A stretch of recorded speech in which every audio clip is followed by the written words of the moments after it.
Hello everyone. So today we'll be discussing about the next topic in the third module, that is role of public sector in India. Now first and foremost thing, what is public sector?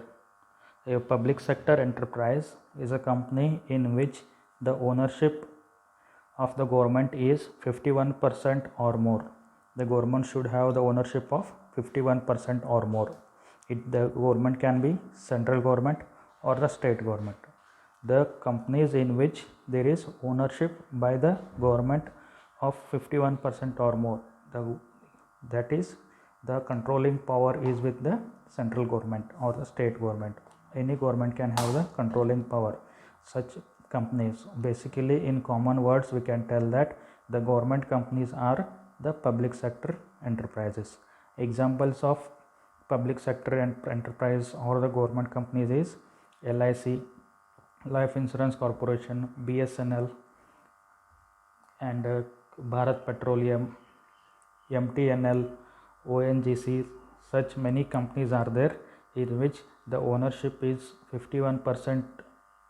Ownership is more than 51% with the government, and the minor part of the ownership is with the private companies. So this type of companies are called as the public sector enterprises. In India currently there are only three sectors, that is railway, atomic energy and explosive material. Only in these three sectors private companies cannot start their company. Only in these three sectors the government should have the 100% ownership. The full ownership of the company should be with the government if it is railways or atomic energy or explosive material. So the definition of a public sector enterprise is that a public sector company is that company in which the union government or the state government owns 51% or more. If the ownership is 51% or more, then that company is called as public sector company. Usually before the economic policy of 1991, there were no many public sector companies. That is, there were no many companies owned by the government. Most of the companies were owned by the private. That is, government was not doing any business, it was only giving service to the people. Because of that, there were many resources which were not utilized, such as the coal which was there in the country, that was not utilized. The electricity was not produced much because the private companies were not ready to start the electricity generation company or coal generating company, because huge investment was needed in that sector, and there was very slow growth or profit was very late. So in order to enhance those sectors, the public sector enterprises were started. Some of the examples of public sector enterprises are Bharat Petroleum, Hindustan Petroleum, MTNL, NTPC, that is National Thermal Power Corporation, ONGC, Oil and Natural Gas Corporation, SAIL, Steel Authority of India Limited. So in year 1951, the total contribution of the public sector enterprise was 29 crore. Now, there were only three companies, but in the year 2006, it grew to 247 public sector companies, and the total revenue generated by the public sector company was 3 lakh crore rupees. So after the economic policy of 1991, there are more boost was given to public sector enterprises. Now let us see what is the importance of or role of or contribution of public sector in the country. This is an important question for your examination. There will be one sure question on this. So what is the importance of public sector, or what is the role of public sector, or what is the contribution of public sector to the Indian economy? Indian economy के लिए public sector या government companies का contribution क्या है? First one is balanced regional growth. Balanced regional means village growth. see what will happen. The private companies, they will start their companies only in the big cities, because in big cities there will be a lot of facilities such as road facility will be there, electricity facility will be there, more qualified employees they will get, and water facilities will be there. So lot of many facilities are available in big cities as compared to the smaller cities, such as 24 hours electricity is there, good road transportation is there, water facility is there, employees, qualified employees they will get. There are many other benefits that companies will get if they establish their company in a big cities, whereas if they establish the company in a small villages, then there will be a lot of drawbacks for them, for the private companies, such as they will not get the electricity, proper electricity will be there will be no proper roads for the transportation, and they will not get talented employees, qualified employees for working into their companies, and it will be very difficult for employees to travel from their homes to the company, and after production they have to spend money for bringing the products from the village to the market. So lot of hurdles are there in establishing a company in a village, but unless and until the companies are established in the villages, the development of village will not happen. So in order to develop villages, the government started making companies in the establishing companies in the villages to, in order to balance the growth between the cities and the villages, in order to make villages also grow. When government started establishing the companies in villages, then the government also started making roads over there, they started providing electricity, it started generating employees for the villagers. So villagers started earning more money, their standard of living increased. Now because employees, lot of people started having more money because of the employment, they started to travel to big cities, so transportation also increased. In this way, one after another development started happening in villages, because the government established big industries or the big companies, public sector companies in the villages. So this led to the balanced regional growth, that is, there was a balance between the growth in the cities as well as the villages. Villages also started developing after the public sector enterprise started in the villages.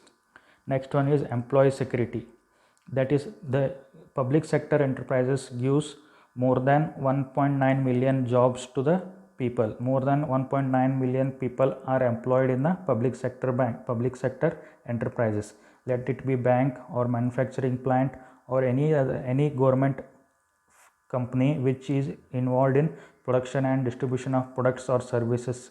Such company, there is job security, that is, the employees will not be removed from their job until and unless they retire from the job, and after they retire also they will get the pension. So in order to make sure that employees are happy and they work properly, the public sector enterprise, gave them the job security, and it made sure that after they retire also they get the pension. Next contribution is that core sector such as steel, oil and electricity.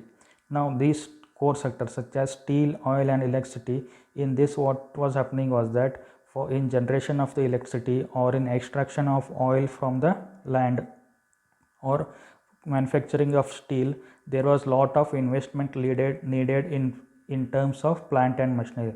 There are very much costly machineries required for generating electricity. There was costly machineries required for generating the manufacturing the steel, extracting the oil. So when such a huge investment was done in these machineries, the returns what the companies was getting was very low, that is, there was profit was very less, or profit was coming very late. So private companies were not interested in these sectors because they wanted quick profit, whereas these sectors, the profit was very slow and it was very less, and there was huge investment required. So in order for that, in order to develop these sectors, that is in order to provide the electricity, in order to generate more electricity, in order to generate more, extract more oil, in order to manufacture more steel, the public sector enterprises were started in these sectors. Such as in steel, it was started, company was called as SAIL, that is Steel Authority of India Limited. In oil, it was Bharat Petroleum or Hindustan Petroleum. Electricity, it was NTPCL, that is National Thermal Power Corporation Limited. These all companies are still functional. They are manufacturing electricity. They are, for example, NTPCL, what it will do, it will produce electricity and it will provide to different private players, those who in turn distribute it to different cities. For example, you might have heard that Reliance is distributing electricity in the cities like Mumbai. From where does the Reliance company gets the electricity? It gets electricity from NTPCL, that is National Thermal Power Corporation Limited. Next is consumer protection. The main aim of the public sector enterprises is to may give service to the public and not to earn the profit. In order to serve the public, it gave first importance to the public, the giving more value to the consumer rather than making profit. So it was pricing the products very low price, quality was very high, so that consumer protection was always kept in their mind. Next one is increased contribution of tax. So whatever the tax was earned by these companies, these huge big companies was huge, so that became an extra revenue for the government. Next is export promotion. Because of establishment of the public sector companies, there was increased export from the India, such as Hindustan Machine Tools. It was involved in manufacturing of different electronics items which were exported from India.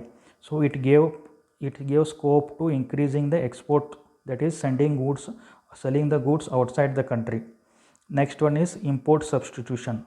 Import substitution means replacing the import. So India, during the year of 1990, in the year 1990, what was happening was that there were no companies in India which were involved in extraction of oil, so or production of power.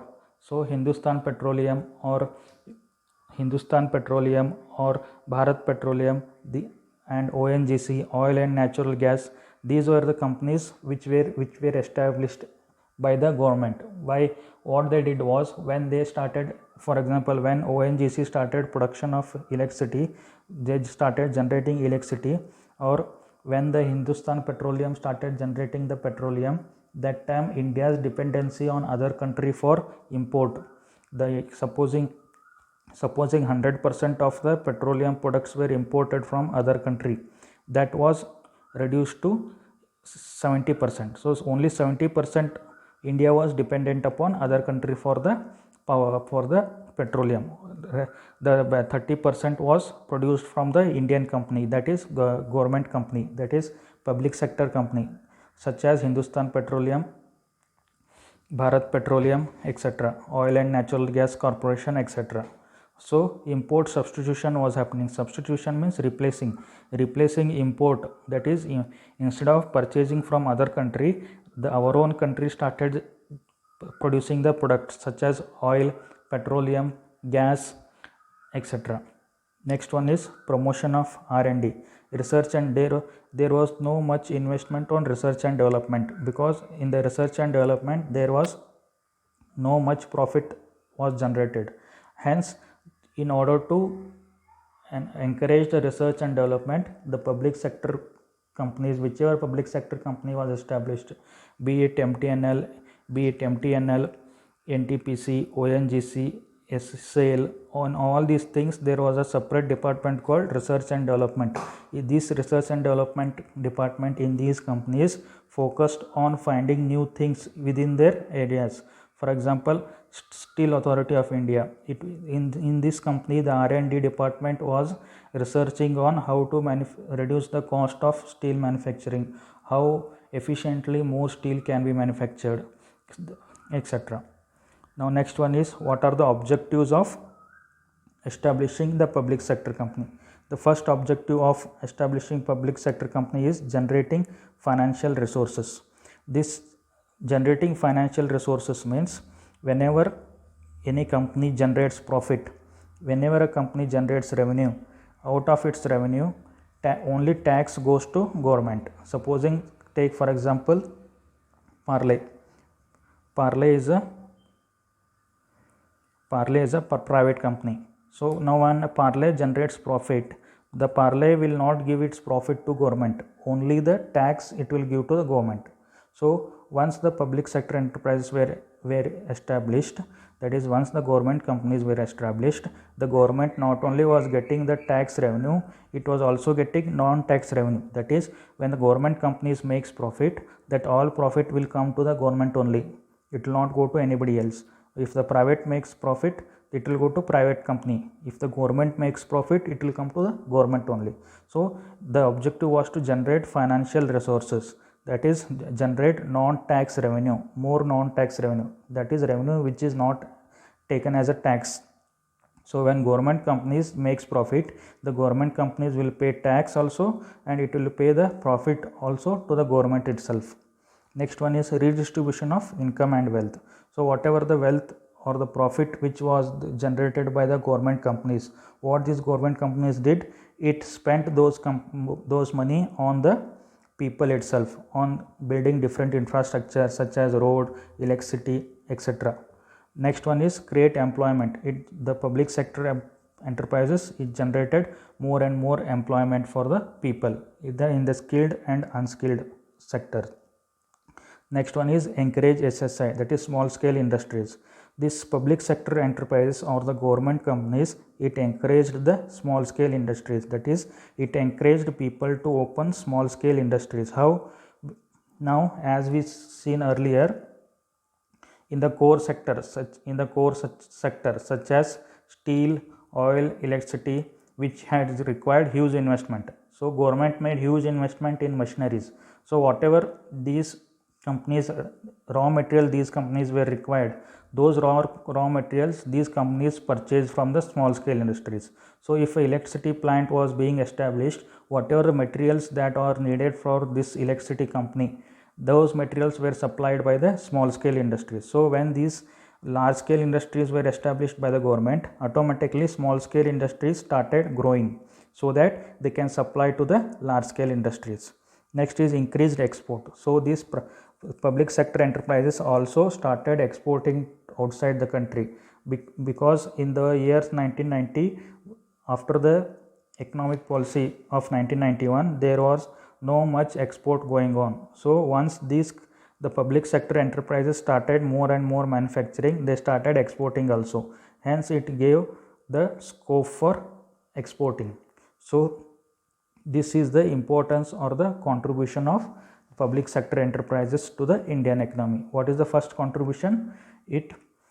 It gave a balanced regional growth, that is growth and development in villages also as well as in the cities. Because of public sector enterprises, villages started developing. There was a employment generation and job security was there. The people started getting jobs until their retirement, and also they got the pension. Next one is core sector such as steel, oil, electricity, where huge initial investment was required. Such a huge initial investment was not possible for private companies to make. If private companies are not making huge investment, then these companies cannot be started. For example, if no companies wants to manufacture or the generate electricity, then there will be no electricity in the country.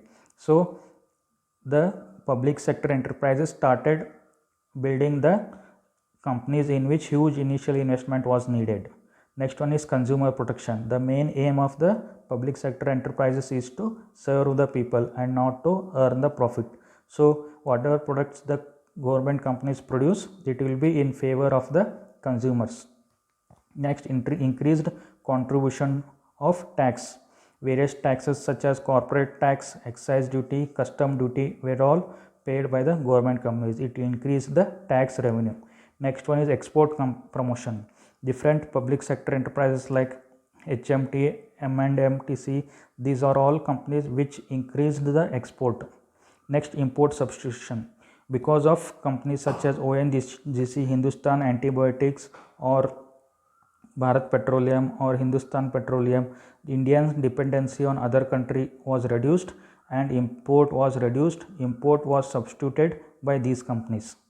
Then promotion of R&D. Each public sector company created a R&D department in order to increase the research and development in their area. Now, what is the objective? Why were these?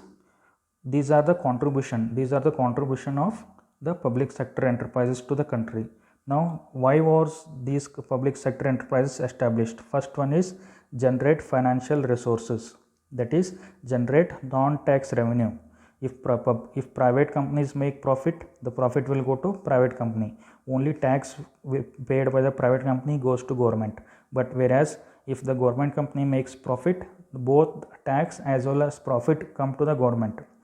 Next one is redistribution of income and wealth. Whatever the profit is earned by the government companies, it will be given to the public directly or indirectly. Directly in terms of increased salary, or in terms of welfare schemes made by the government, or indirectly by developing the city or the villages. Next one is create employment. It created lot of employment within the country. Next one is encourage small scale industries.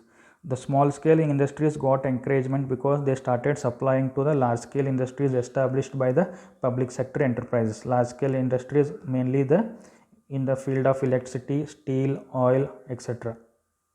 Next one is increased export. Due to public sector enterprises, the export in the country started increasing.